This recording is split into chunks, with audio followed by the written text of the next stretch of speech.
Hey guys, welcome back to my channel. The rubber match is back for the 2023 season. My name is Alyssa and I'm here to give you guys my take on all things D1 College Baseball. In this video, I'm continuing my series on predicting all 31 automatic conference bids to the 2023 NCAA Baseball Tournament. If you guys enjoy this type of content, I posted parts 1 and 2 last week, and I also posted part 3 earlier this week, so you guys should check that out.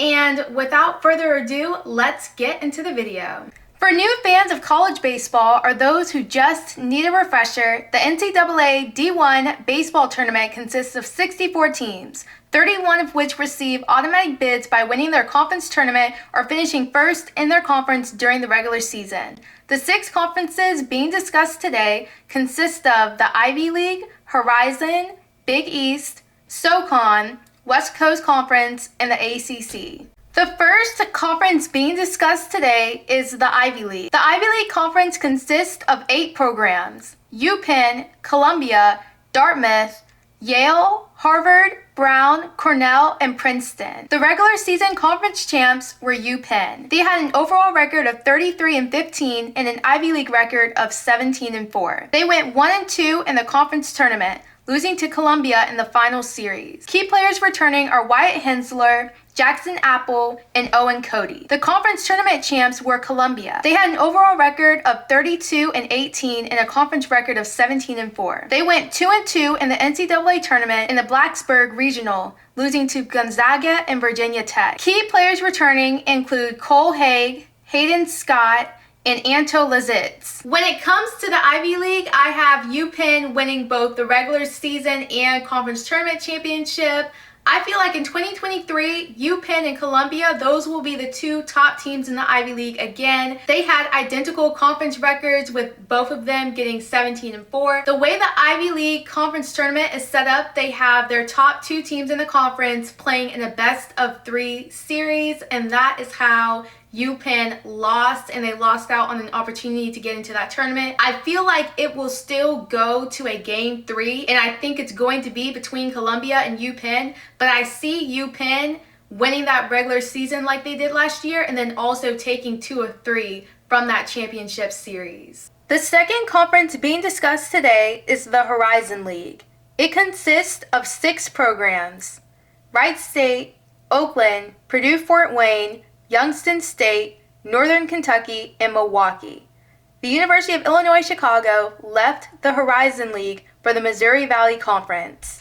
The regular season champs were Wright State. They had an overall record of 30-25 and a conference record of 20-9. They were also the Horizon League tournament champs. They went 0-2 in the NCAA tournament in the Blacksburg Regional against Gonzaga and Virginia Tech. Key players returning include Garrick Anglin, Jay Lucart, and Julian Greenwell Jr. Pitching will be key for another Horizon League sweep. When it comes to the Horizon League, I believe that Wright State will probably sweep the Horizon League again. They are too good for this conference, and I've said it in previous videos when I talk about certain programs. I just feel like they are too good for this conference, but you know, you want an automatic bid to that NCAA tournament. I don't see them leaving anytime soon. So I think they will win the regular season and conference tournament again. I mean, they obliterated Oakland last year in that conference tournament, so there's no doubt in my mind that they will probably sweep both again. The third conference being discussed today is the Big East.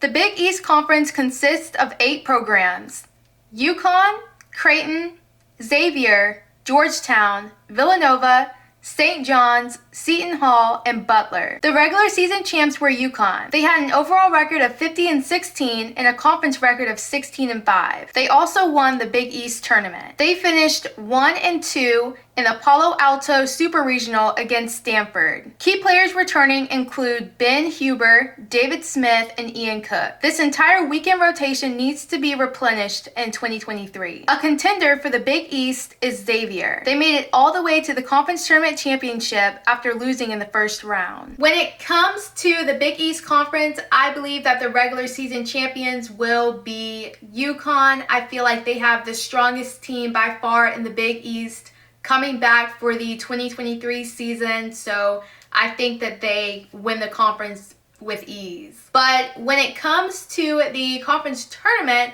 I am going to go with Xavier. They had a lot of fight in 2022. Like I said before, they lost in the opening round, and it's a double elimination tournament. So as long as you don't lose again, you can keep winning, even after losing that first game. I feel like they kind of just ran and hit a wall with the 2022 UConn baseball team, but I really do feel like in 2023, they will have a solid team, a solid program coming back, and I think that they do get hot in May like they did last year in 2022, but I think that they get hot enough to push through, and possibly if UConn is in that championship game, I think that they beat them this time. The fourth conference being discussed today is the Southern Conference, also known as the SoCon.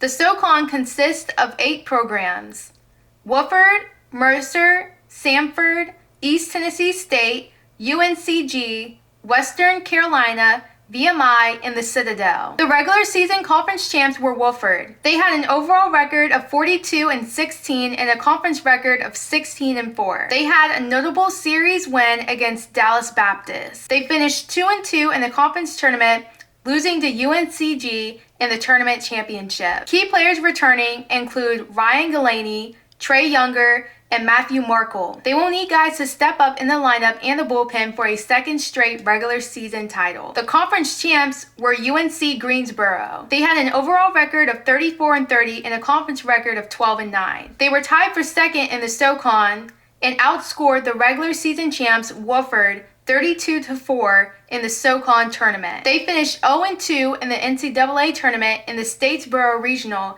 against Georgia Southern and Texas Tech. Key players returning include Kennedy Jones, Mitchell Smith, and Dallas Callahan. They will need to rebuild the rotation in order to have a chance at another bid to the tournament. Contenders for the SoCon include Mercer and Samford. Both are good mid-major programs with a recent history of NCAA tournament bids. When it comes to the SoCon, I have for my regular season champs Wofford. Once again, I feel like they have a really strong team coming back in 2022.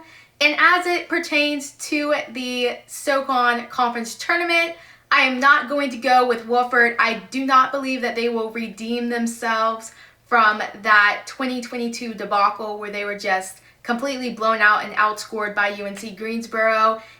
I'm not even going to go with UNC Greensboro. I'm actually going to go with Mercer. And I'm going with Mercer because they are a sneaky good team. They have always been a very solid mid-major program. They've had recent appearances in the NCAA tournament, so I'm confident that they will find a way to win in that 2023 conference tournament.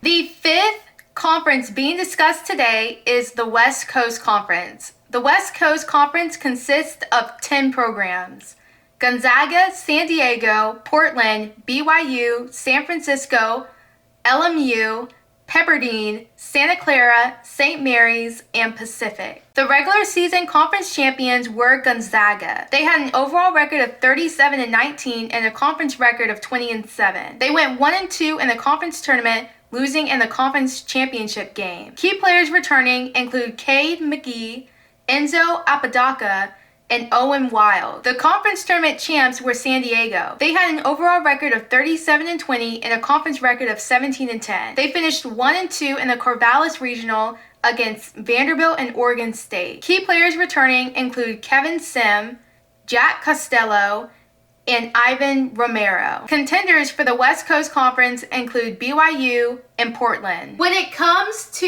the West Coast Conference, I have Gonzaga winning both the regular season and conference tournament championship. I'm going with Gonzaga and only Gonzaga for a conference sweep because they have had recent success in recent NCAA bids. So I feel as though they will get it together in 2023 and they will actually win that championship game and earn another bid. The final conference being discussed today is the Atlantic Coast Conference. The ACC consists of 14 programs: Louisville, Notre Dame, Wake Forest, Florida State, NC State, Clemson, Boston College, Virginia Tech, Miami, Virginia, North Carolina, Georgia Tech, Pitt, and Duke. There are 2 divisions in the ACC, and last year, Louisville and Virginia Tech won the Atlantic and Coastal divisions respectively. The regular season conference champions were Virginia Tech. They had an overall record of 45-14 and a conference record of 20-10. They went 1-1 in the ACC tournament and were shut out 10-0 against UNC a game before the semifinals. They finished 1-2 in the Blacksburg Super Regional against Oklahoma. Key players returning include Jack Hurley, Carson DeMartini, Drew Hackenberg, and Jonah Hurney. They will need to reload their lineup for a substantial chance to mirror their 2022 season. The conference tournament champs were the University of North Carolina. They had an overall record of 42-22 and an ACC record of 15-15. They were swept in the Chapel Hill Super Regional against Arkansas in the 2022 NCAA tournament. Key players returning include Vance Honeycutt, Mac Horvath, Max Carlson, and Davis Palermo. The lineup for 2023 is stacked, and I can see a couple of guys stepping in to fill that weekend rotation for the Tar Heels. Contenders for the ACC include Florida State, Louisville, Notre Dame, Clemson, Miami, and Virginia. Florida State has a new head coach, Link Jarrett, who is the former head coach of the Notre Dame Fighting Irish. Jarrett has a wealth of experience in coaching and is also a former Seminole.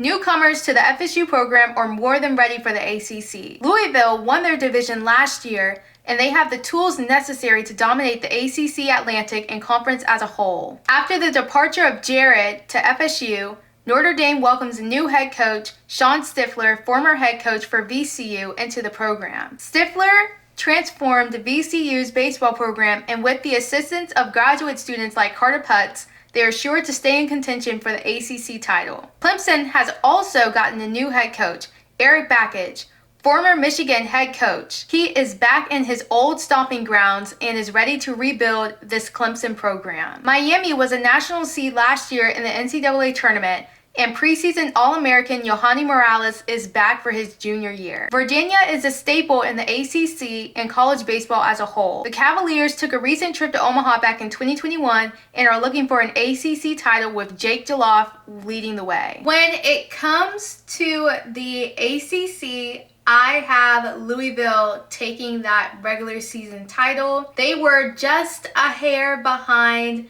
Virginia Tech for that regular season title last year. I think in 2023, with everybody that they're bringing back, I feel like they will take that regular season title. And then when it comes to the conference tournament, I am going to go out on a limb because there are so many contenders for that ACC title. I'm going to say that Florida State will win the first ACC title that they've won since 2018. I really do feel like this is the beginning of a new era for Florida State, and not just because they have a new head coach, but really I feel like they haven't been the Florida State that college baseball is used to seeing, and I believe that in 2023 they will get back to the FSU that college baseball is used to seeing. That powerhouse, I think they're going to have it when it comes to offense and on the mound. Defensively, they're going to be really, really good. So, there's a lot of expectations for this Florida State team, and I think that they meet those expectations in 2023. If you guys have made it to the end of this video, thank you guys so much for watching. We are almost done with predicting all 30 of these bids, and I know I've been saying 31 for the past few videos, and I do want to apologize for that because the MEAC and the Northeast Conference are merging and the MEAC is no more. It's really only 30 programs, so it's going to be interesting to see, if they introduce another automatic bid, or if they just say, we'll keep it at 30. Part 5 will be posted next week, and then also some college baseball preseason rankings are coming out. So as soon as all of those rankings are out, I will definitely give you guys a video giving you guys my thoughts on those rankings. And I'm not going to hold you guys any longer. Make sure you guys check out my other videos on the rubber match. And make sure you guys check out my Instagram at the rubber match. And I will see you guys in the next video. Bye!